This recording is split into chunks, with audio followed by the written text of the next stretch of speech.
कराची में भी पसंद की शादी करने वाली लड़की ने जान को खतरे का खदशा जाहिर कर दिया है। मियाँ बीवी का वीडियो बयान सोशल मीडिया पर वायरल हो गया है। शांति नगर की रिहायशी 22 साल कोमल ने 24 साल शौहर जुबैर के साथ वीडियो बनाई।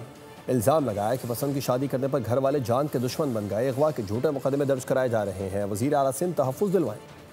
पीटा, मुझे टॉर्चर किया जो मैं वहाँ नहीं करना चाहती थी, मैंने अपने पसंद से किया। उसके बाद मैंने कोर्ट में 164 भी दिया है। उसके बाद मुझे कोर्ट का ऑर्डर भी मिला कि इनको मतलब कोई तंग ना करे, प्रोटेक्शन भी मिली। और मेरे भाई जो हैं वो लोग अभी मुझे बहुत ज़्यादा तंग कर रहे हैं। SHO नसीम है जो उसको पैसे खिलाए गए, उनको झूठे इल्ज़ाम लगा रहे हैं। मेरे ऊपर झूठा केस किया है कि निकाह के ऊपर निकाह के, बल्कि जो मैंने कोई निकाह नहीं किया, मेरा पहला ही निकाह है जो मैंने अपनी पसंद से किया हुआ है। तो मेरी IG और DIG सिंध हुकूमत, सिंध गवर्नमेंट सबके अपील है कि मुझे तहफ़्फ़ुज़ चाहिए।